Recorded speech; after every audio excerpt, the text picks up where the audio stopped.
Shalom Vrahá, boa tarde para todos, com vocês, mais uma aula com o nosso querido Rabino Gloiber e hoje vamos falar especificamente de Pessah, sobre o Hametz, sobre a venda desse Hametz, sobre o que podemos e não comer em Pessah.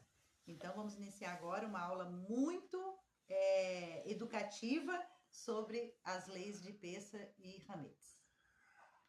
Shalom Ubrahá. Nossa aula de hoje é sobre Hametz. E na festa de Pesach, nós não podemos 8 dias possuir Hametz, comer Hametz. E o que é Hametz? Então, o que vai ser Hametz? Então, o Hametz, ele é a fermentação de 5 tipos de cereais. Esses cereais são 2 tipos muito conhecidos, que são o trigo e a aveia. Todo mundo sabe o que é farinha de trigo, todo mundo sabe o que é aveia. E fora o trigo e a aveia, tem mais 3 cereais que são menos conhecidos, que são a cevada, o centeio e a espelta. A espelta, eu acredito que em português é trigo sarraceno, ou alguma coisa assim. Então, quando nós falamos sobre Hametz, que a fermentação desses 5 tipos de cereais, ela é proibida em Pesach, ela é mais proibida do que comer um porco no Deus me livre. Ou seja, assim, ela se torna a coisa mais não kasher. A pessoa que comeu um porco não é tão grave como a pessoa que comeu Hametz em Pesach. Então, em primeiro lugar, fiquem tranquilas. A festa de Pesach, ela é somente 8 dias. Não é... Se Deus quisesse fazer 365 dias de Pesach por ano, ele faria.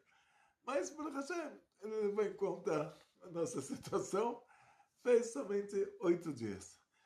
E a pessoa pergunta, em Pesach é proibido comer coisa fermentada, mas a gente é obrigado a beber 4 copos de vinho em Pesach. E o vinho é uva fermentada. É a fermentação da uva. Então, a fermentação da uva é permitido. Só não é permitido fermentação de trigo, aveia, cevada, centeio e espelta. Ah, mas tudo mais que for fermentado não tem problema. Então, se você vai comer uma coisa que... Agora vamos entrar em tradições regionais. Os judeus se dividem, de uma maneira geral, em relação a Halachá, eles se dividem em 2 grupos. Um grupo é chamado de Sefaradim. A palavra Sefarad quer dizer Espanha. Sefaradim quer dizer judeus espanhóis. Só que essa Espanha do Sefaradim não é a Espanha católica. Antigamente tinha Império Árabe. Os judeus árabes eram chamados de Sefaradim, que a Espanha fazia parte do Império Árabe. Então, os Sefaradim são judeus árabes. Então, quando você fala sobre judeus árabes falando árabe, esses são os Sefaradim. Não são os espanhóis falando espanhol. Ah, mas originalmente os judeus Sefaradim eram judeus da Espanha, quando a Espanha fazia parte do Império Árabe. Quando os cristãos conquistaram a Espanha, aqueles judeus Sefaradim, em 1495, eles fugiram para a Síria, para o Líbano, para o Egito. E hoje em dia tem em São Paulo sinagoga de sírios, libaneses, egípcios, e esses são os sefaradim, os judeus espanhóis, que eles não falam espanhol, eles não têm nada a ver com a Espanha. Eles eram judeus árabes da época que a Espanha era um país árabe. E nesses países árabes nascia lá arroz e todos os cereais nasciam nos países árabes. E enquanto que na Europa, a Europa tinha muito trigo, na Ucrânia tinha trigo. Então, existia um comércio entre os judeus europeus e os judeus árabes, entre, vamos dizer, países europeus e países árabes. Os países europeus exportavam trigo para os países árabes e compravam arroz dos países árabes. E naquela época, o container da época era o saco de estopa. Então, a caravela se enchia de sacos de estopa, levava o trigo para o país árabe, trazia o arroz para a Europa. E quando o arroz chegava na Europa, você podia colocar o arroz na panela e você sabia com certeza que alguns desses grãos de arroz, eles são grãos de trigo que ficaram no saco de estopa. E todos os grãos que vinham dos países árabes, sendo que eles vinham nos mesmos sacos de estopa, que os países europeus exportavam trigo, então todos os grãos eles poderiam conter grãos de trigo. Então, quer dizer, se você está falando sobre todos os grãos que existiam na época do Remor, do Rav Moshe Isserlich, que escreveu a tradição europeia do Shulchan Aruch, esses grãos conhecidos na época eram amendoim, feijão, arroz, milho, ou seja, os grãos que existiam naquela época. Depois de 500 anos descobriram a quinoa, sendo que a quinoa não existia na época do Remor. E não tinham caravelas levando em saco de estopa quinoa do México para a Europa e trazendo trigo da Europa para o México. Então a quinoa, por incrível que pareça, não entrou nessa lista. Então se alguém quer fazer sushi em Pesach, ele é um judeu europeu, judeu ashkenazi, que os pais são de algum país europeu, ou os avós ou os bisavós, ele ainda pode fazer sushi com quinoa, mas não pode fazer com arroz. Porque o arroz, o Remor, o rabino dos Ashkenazim de 500 anos atrás, determinou que todos os grãos, que são chamados de kitniot, são proibidos para os judeus europeus, porque eles podem ter misturas de trigo. Ou seja, judeu europeu, em Pesach, vai comer carne com batata, mesmo que a origem da batata é América. Vai comer, e antigamente o que eles comiam? Carne com beterraba. Mas vai comer carne com qualquer coisa que não sejam grãos. Então, o judeu europeu não vai poder comer em Pesach nem arroz com feijão, nem milho, nem soja, e nada que é grão. Então, a gente não vai poder cacherizar para judeus europeus um óleo de soja, por exemplo. E vamos agora para o assunto do Hametz. Então, arroz não é Hametz. Arroz... você colocou arroz na água 18 minutos, ele não vira chametz, ele não fica fermentado, uma fermentação proibida pela Torá para a festa de Pesach. Você pode deixar o arroz uma semana na água, vai ficar totalmente fermentado. Essa fermentação não vai ser proibida de ser usada para judeus árabes em Pesach. Judeu europeu não vai usar isso por motivo de tradição europeia, por causa que se misturava arroz com trigo. Mas você não vai precisar para Pesach, a gente costuma antes de Pesach, isso é muito importante, é proibido para a gente comer chametz, então que a fermentação do trigo cevada, trigo, aveia, cevada, centeio, espelta, então a gente não vai poder em Pesach beber uísque, porque o uísque é malte. Não vamos poder beber cerveja, porque cerveja é fermentação de cevada. Não vamos poder comer pão, o pão é o principal vilão do Pesach. Não vamos poder comer pão, não vamos poder comer nenhum tipo de pão. Não vamos poder comer bolachinhas. E essas bolachinhas, eu moro no Bom Retiro, a nossa instituição é no Butantã. Então eu venho do Bom Retiro, vou para Higienópolis, dou a primeira aula do dia na sinagoga em Higienópolis, depois venho para o Butantã. Eu vou com uma caixa de bolachinhas no carro, e entre o Bom Retiro e Higienópolis tem a Cracolândia, a famosa Cracolândia. Pessoas morrendo de fome, o governo não se importa, e estão morrendo de verdade. A pessoa, tá bom, de manhã, a pessoa não acorda, eles levam para o necrotério. Mas assim, não... Isso é dia a dia na Cracolândia, é isso. Então a pessoa vem, me para no farol, fala, estou com fome. Eu falo, você está com fome? Se eu vou te dar dinheiro, você vai comprar droga, porque nós estamos na Cracolândia. Então você vai comprar um crack e você vai morrer. E eu não quero ser cúmplice da sua morte. Não quero participar da sua morte. Então vou te dar um biscoitinho. Eu sei que esse biscoitinho você não vai vender, porque... se você conseguisse vender, você já iria ser um vendedor, e você já... Então, o fato de você estar aqui no farol é porque você não consegue vender nada. Se você conseguisse, você próprio iria comprar uma caixa de biscoitinhos e iria vender. Eu sei que você vai comer, então eu sei que eu não vou ser cúmplice da sua overdose, então, graças a Deus, pego o biscoitinho, dou para qualquer pobre, entre o Bom Retiro e Higienópolis, chego em Higienópolis, já posso... Assim, quando eu dou os biscoitinhos na Cracolândia, eu abro a janela só assim, para Só para passar o para biscoitinho. passar o biscoitinho. Quando eu chego em Higienópolis, já passo abrir a janela normalmente. O que eu vou fazer? 8 dias não vou poder dar biscoitinho para ninguém. Porque eu não posso possuir o biscoito. Eu não posso também dar para alguém. Então, como eu faço para não possuir biscoito? Eu estou com caixas e caixas de biscoito em casa. Eu já compro no atacado para distribuir para os pobres. Então, eu tenho que fazer a venda do Hametz. A venda do Hametz, os judeus do leste da Europa que vieram para o Brasil, eles escreveram os dois R's, palavra Hametz, como na Polônia era escrito com CH. No alemão, no polonês, tipo, você escreve com CH.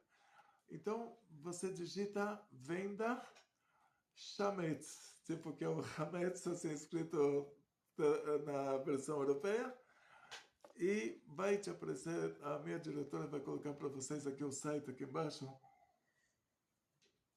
o site do Chabad, que você vende o seu Hametz online.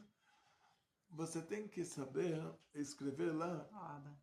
Oba! Então vai ter assim, ela vai postar para vocês aqui embaixo na descrição do vídeo como você vai fazer a venda do Hametz.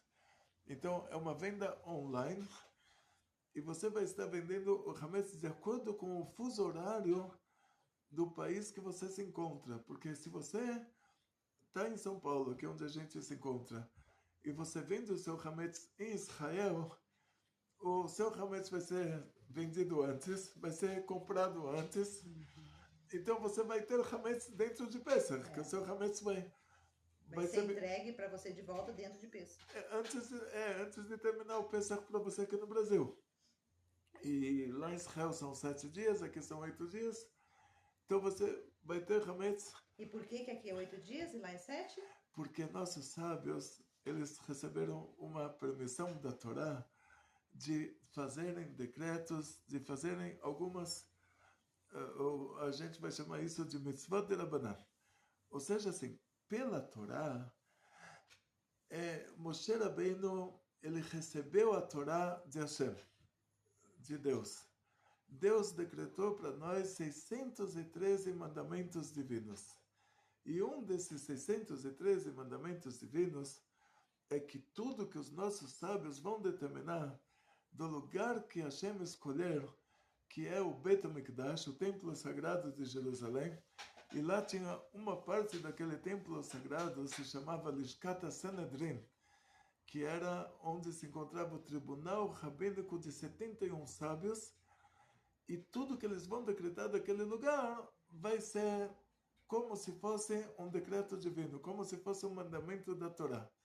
Ou seja, a gente vai estar cumprindo o mandamento de obedecer a tudo que eles decretarem para nós. A Torá usa uma linguagem muito forte, que tudo que eles decretarem para nós do lugar que Hashem escolher, nós não vamos poder nos desviar disso nem para a direita e nem para a esquerda. E nem questionar. E nem questionar. Quer dizer, então eles decretaram uma coisa interessante. Você sabe que o sol, ele nasce no Oriente, ele se põe no Ocidente. Então, depois que ficou noite em Israel, esse dia ainda existe no Brasil. Então, assim, o Pesach, quando termina lá, ainda não terminou aqui. Então, eles acrescentaram mais um dia na festa de Pesach para os países que estão fora da Terra Santa. Esse dia que eles acrescentaram é chamado de Yom Tov de Rabbanan, vai ser o 8º dia de Pesach, e para a gente mostrar que não é uma mitzvah da Torá, é uma mitzvah de Rabbanan, quer dizer, ela tem um nível que é proibido para qualquer profeta acrescentar um mandamento na Torá. Para mostrar para todo mundo que é uma mitzvah de Rabbanan, que é um mandamento dos nossos sábios, que eles fizeram isso usando a autoridade que a Torá deu para eles, nós vamos fazer uma coisa assim, eu vou contar para vocês. No Chabad, a gente não mistura matzá com água os 7 dias de Pesach. Sim, tem pessoas que fazem o omelete. Né? A gente não faz omelete no Chabad. Mesmo que o omelete não é água, o ovo não é água, o óleo não é água. Mesmo assim, a gente não faz omelete porque a gente não mistura matzá com nada, porque se você fizer omelete, no fim a criança vai fazer um mingau. Então, só para não dar essa E ideia, aí vai fermentar. não, É não por é. aí. Então, vamos chegar nesse assunto. A maçã antiga, ela era grossa.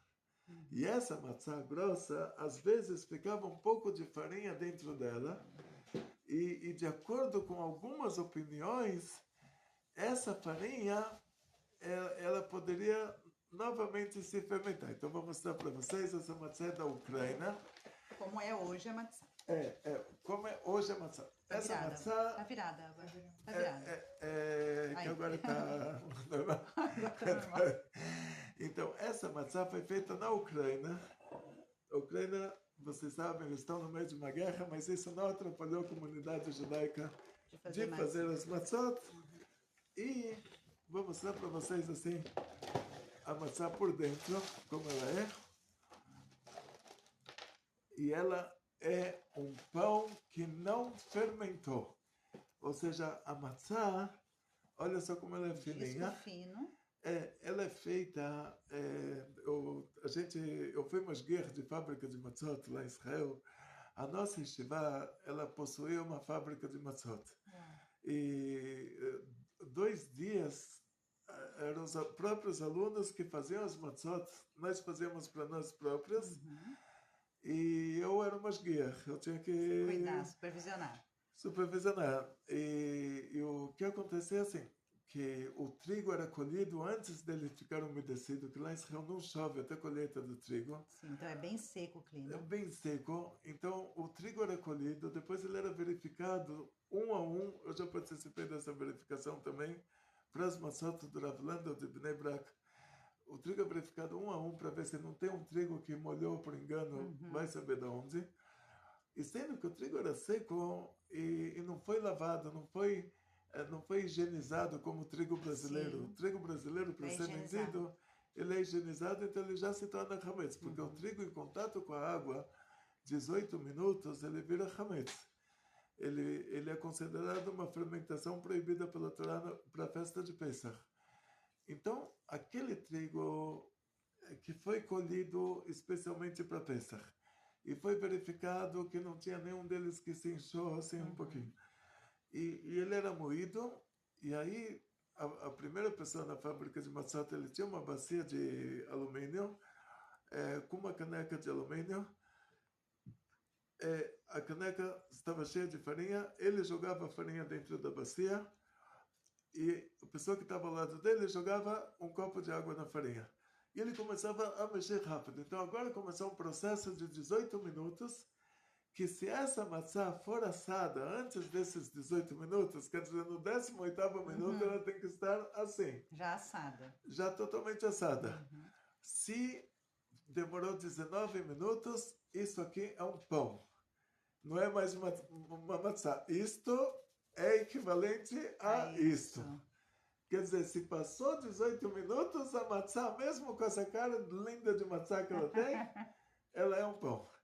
Por isso que muitas matzot, tanto de Israel quanto do Brasil, são matzot que elas foram feitas para serem comidas durante o ano. E essa é a chamurá, não esquecendo. Essa é a shmurá. O que quer dizer shmurá? Shmurá é guardada.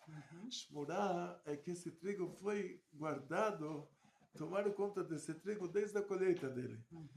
Então, por isso ela é chamada de shmurá. Shmurá é guardada. Mas se eu não tenho a shmurá, no peça, eu posso usar aquela quadrada normal. Mas que seja kasher lepesa. Isso. Porque tem quadrada normal que está escrito ashgaha, que ela é kasher, mas não é kasher lepesa. Porque a fábrica não vai parar, a fábrica não vai demitir os funcionários para metade do ano. Sim. Se essa fábrica, metade do ano eles vão fazer matzá para Pesach.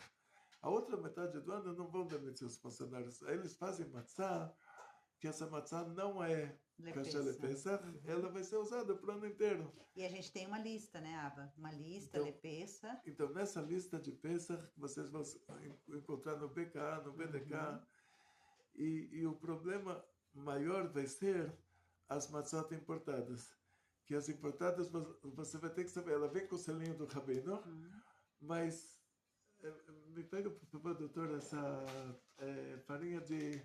Aqui eu vou contar para vocês. Tem uma kasher lepesach, uma farinha de... Essa é uma tapioca, E essa tapioca, ela já vem com o selinho do Rabino, um selinho da América, Lá em cima. que ele vai estar aqui. Vocês estão vendo?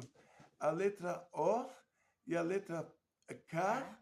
e o P. O P quer dizer Pesach. Pêssego. Quer dizer que essa farinha de tapioca da terrinha, ela é kasher para Pesach. E esse selinho é para exportação. É uma esgarrada de fora, uma esgarrada da América, que por causa que o Brasil está exportando para os judeus americanos, está sendo vendida. Muitas pessoas vão comprar essa tapioca para Pesach. Ela já vai com selinho de OKP.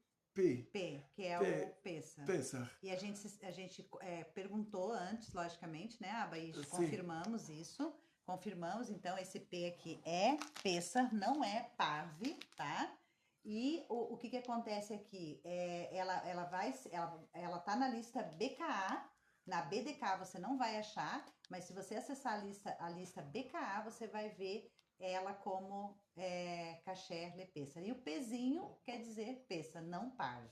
Exatamente, exatamente. Então, o que acontece na prática, assim, a matzá que vem de fora, que vem de outro país, muitas vezes vai estar lá kasher, com o selo do melhor rabino do mundo, Badatz de Jerusalém. Mas não vai ser Pesach, não é kasher para Pesach. Ah, mas por que o rabino colocou o selinho? Porque você pode comer essa matzá o ano inteiro. E é gostoso, você tem para Shabbat, de repente você não encontra halot no Shabbat. A caixa de matzá, você pode deixá-la 6 meses em casa, não acontece nada. Acabou. Essa daqui é do Pessah passado. Do Pesach passado. Agora, acabou as halot. No Shabbat, você precisa de pão para fazer o almoço. Pega 2 matzot. Então, eles já fazem matzot para o ano inteiro. Então, o perigo das matzot é esse.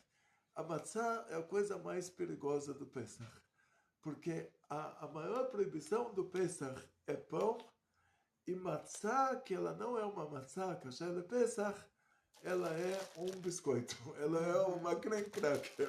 Então, tudo que é farinha, tira de casa. Tudo Então, que farinha, qual é o problema com as farinhas? Esses 5 cereais proibidos, que a fermentação deles é proibida em Pesach, eles são o trigo. O trigo, no Brasil, pela lei, ele tem que ser higienizado. Então, ele é lavado, ele fica mais de 18 minutos, ele passa pela umidade. Então, ele, para nós, já é considerado hametz. Quando ele é moído, para que o moinho não se desgaste, é permitido, pela lei, acrescentar água na moagem. Então, essa farinha que você compra no já mercado, é toda fermentada. ela já é um hametz, ela já é um pão. É um pão moído. A aveia, por exemplo, já passou por processo também. Tudo aqui no Brasil não tem como comprar aqui um trigo, uma cevada, um centeio, uma espelta, o que é chamado, a espelta é chamada de trigo sarraceno, e não tem como comprar um desses 5 cereais que ele não tenha sido higienizado, umidificado, já então, é tudo eles são hametz. automaticamente hametz. Automaticamente hametz. Ou seja, quando a gente fala sobre trigo brasileiro é um hametz. Agora, tem várias sinagogas aqui em São Paulo que eles vão fazer matzá na sinagoga. Na própria sinagoga, o Satmar, no Bom Retiro, por exemplo, eles fazem matzá na própria sinagoga. O Rabino Hakuk, ele faz matzá, ele próprio, ele tem as rumbras dele. Tem gente que vai fazer matzá aqui no Brasil, porque eles encomendaram o trigo para as matzot de fora, e eles vão usar aquele trigo que ele foi shmurá, ele foi chamor, ele foi guardado desde a colheita. Eles vão usar aquele trigo, vão moer aquele trigo no moinho especial para fazer dele porque a pergunta que as pessoas fazem muito frequentemente para nós é justamente essa. Eu posso fazer minha matzá? No Brasil, não, a não ser que a sua farinha seja de fora, tá bom?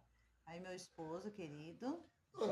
Cheguei agora. Atestar que tudo que a gente falou tá certo. Então, eu vou falar para vocês. Pesach tem 2 coisas.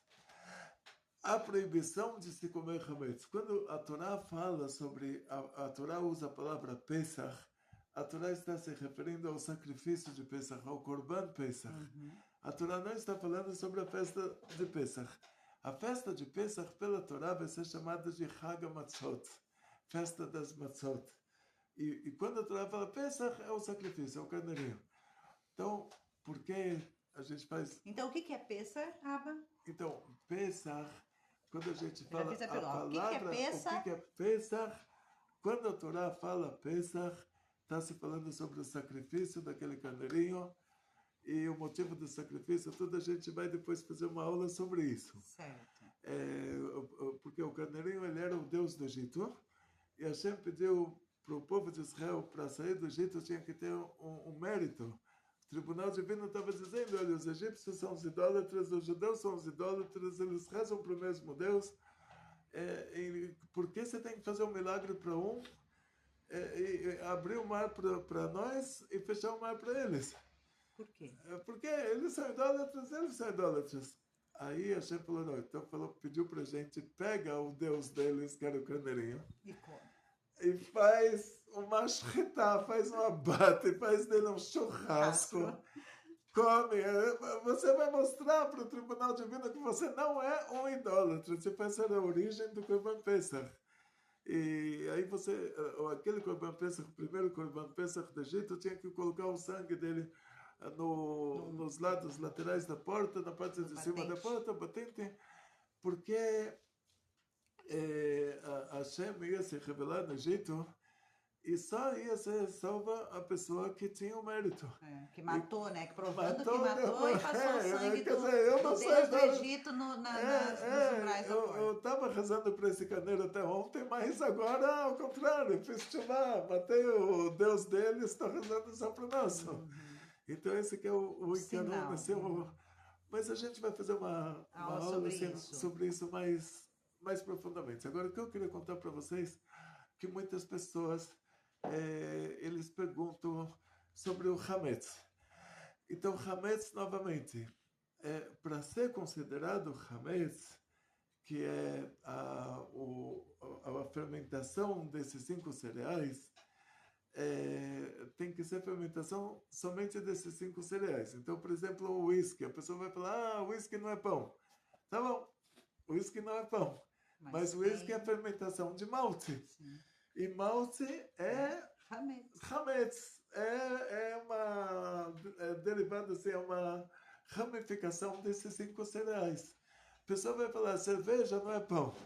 Cerveja não é pão, mas cerveja é fermentação da cevada. A pessoa vai falar, mas o que pode ser? Eu fiz uma sopa, e na sopa tinha carne, e só que a sopa foi feita numa panela, que uma vez você cozinhou um macarrão nessa panela. Agora chegamos no assunto... Não fica triste. Agora o assunto da cachaça. Liguei para o Rabino Dayan do BDK o ano passado, e o ano retrasado, e perguntei para ele da cachaça. E realmente, cachaça é álcool. Geralmente, uma vodka é álcool de cereais. Vodka é trigo. Agora, cachaça é cana. Então, só que ele me falou assim, que tem um tipo de cachaça, que é uma cachaça de exportação, que está na lista do BDK, que ele sabe que é somente cachaça. Que lá não acrescentaram nada, nenhum outro... Então, ano passado a 51 não estava na lista de peças. Verifica qual está agora na lista. A 51 acho que coloca algum conservante, alguma coisa que eles não têm como verificar em relação a Hametz. Agora, por exemplo, o vinho é fermentação da uva. A fermentação da uva não só que é permitida, mas a gente vai ter que beber 4 copos de vinho na noite do Seder. Por causa de 4 linguagens de Geulah. Que Deus nos redimiu. Ga'alti te redimi, velakachti te peguei do Egito. As 4 linguagens de Geulah. Veotzeti e te tirei. E outras aí. Ali tá. Já mostra para eles como que é a lista. Olha, que bom. 700 ml vai ser kasher lepesa. Então essa 51 expert. A nossa diretora vai colocar para vocês aqui a lista de Pesach na descrição do vídeo. Para ser kasher lepesach, tem que ser essa cachaça de exportação. Então, 51 export. Ela é da Pirassununga, 51. Pesach somente embalagem de 700 ml. Que essa está garantida que... Essa aqui que nós mostramos, que a gente tem aqui, não vai ser. Então, essa aqui não vai ser porque tem conservantes e outras coisas aí, que uma dessas coisas eles não sabem a procedência. Mas, vamos dizer assim, que não alteraria na kashrut do ano inteiro, mas para Pesach já é diferente. Então, as 4 linguagens de Geulah, quer dizer, eu salvei, eu tirei, eu peguei, eu redimi. Vamos tomar 4 copos de vinho. E esses 4 copos de vinho, vinho é uva fermentada. Mas uva fermentada é permitido. O que é proibido é trigo, aveia, centeio, cevada, espelta, vai ser proibido. Mas uva fermentada é permitido. Então, o assunto do Hametz é esse. Se você tem na sua casa, para Pesach, uma pessoa hoje de manhã, por incrível que pareça, falou, Rabino, pensou que já era Pesach, que a gente está falando sobre Pesach, mas Pesach no calendário judaico é no dia 14 de Nissan, no calendário judaico. Então, 23 de... esse ano, nossa diretora aqui vai mostrar para vocês o Luar. O Luar... Então, aqui, inclusive hoje teve perguntas, né, da nossa querida Leila Bonilha. Ela já estava achando que o Pêssaro era hoje. Mas, gente, ó, nós estamos em março e estamos nos aproximando do final de março. Aí começa abril, mês, e a Nissan tá por aqui. Deixa eu ver onde que tá o Rosh Chodesh. Vai ser dia 9 de abril. Entramos em Nissan. E aí, na próxima... Aqui, o Pêssaro tá aqui embaixo, ó, dia 23. 23, aqui. Então, ó, o primeiro dia, segundo, terceiro, quarto, quinto, sexto, sétimo, oitavo dia, tá bom? Então, é em abril, começa dia 23, que cai no dia 15 de Nissan. 2024. Isso, 2024. 14 no pôr do sol. Não, 15 de Nissan. Tá aqui. Não, tem que ser pôr do sol do 14. O 15 já é durante o dia. 15 aqui, mas ó. o Leila Seder é 14 velas, o Leila Seder é o 14 à noite. Isso, ó, aqui, ó. Já tem 14 aqui. de Nissan à noite e Leila Seder. A horário, ó, 15. De 14 para o dia 15. Exatamente. Então, no pôr do sol do dia 14, já iniciamos o Pêssaro, tá bom? E agora, tudo que a nossa diretora contou para vocês é sobre o ano de 2024. Hoje uma pessoa fez uma pesquisa na internet, queria saber o que a gente fala sobre Pesach. E saiu para ele o que a gente falou sobre Pesach do ano passado, com todas as datas, e a pessoa pensou que já estávamos em Pesach. De acordo com as datas do ano passado. Sim. Que agora ficou um mês a mais, né? Então a pessoa falou, a festa já foi, já. Então, assim, se você está assistindo essa aula em 2024, que é o ano no qual ela foi feita, todos esses horários, essas datas estão adequadas. Agora, se você vai assistir essa aula não em 2024, mas em qualquer outro ano, verifique as datas no nosso site, rabinogloiber.com. Já deu o nosso horário, então, perguntas? Doutora? Perguntas, nossa diretora? Tudo em ordem. Acho que a gente conseguiu aí. Se vocês tiverem uma pergunta que não foi falado aqui sobre Pêssaro, por favor, deixe nos comentários, que ainda talvez a gente faça mais um vídeo, né? Vamos ter que fazer mais vários. Daí do bolo, por exemplo, contar para vocês um detalhe importante. Uma pessoa me perguntou, ela pegou uma receita de um bolo de Israel, bolo de Pesach. O bolo de Pesach é a farinha de batata. Israel tem muito disso de farinha de batata para Pesach. Você pode fazer um bolo normal, comum, você nunca vai saber que isso é um bolo de Pesach. Se não está escrito lá bolo de Pesach, você vai pensar que é um bolo normal. E nesse bolo de Pesach, um dos ingredientes é um fermento. Porque lá em Israel eles têm fermento para Pesach, que esse fermento não é derivado de trigo, aveia, cevada, centeio, espelta. é uma química diferente, que não tem nada a ver com esses 5 cereais. Mas é um fermento. Então vai aparecer fermento de Pesach, e na receita do bolo de Pesach aparecia fermento. E a mulher me perguntou se esse fermento é qualquer fermento. Não, qualquer fermento é Hametz. Qualquer fermento não pode comer qualquer fermento de Pesach. Está escrito que todo fermento, toda levedura, a gente não vai poder mais. Toda levedura dos 5 cereais e todo fermento dos 5 cereais. E qual o motivo espiritual para isso? É assim, que a santidade, ela é humildade. Santidade é humildade. E prepotência é um cheque sem fundo. Então, por exemplo, quando me pega, por favor, um pedaço de maçã, e agora eu vou fazer para vocês assim, uma aula prática de prepotência e humildade.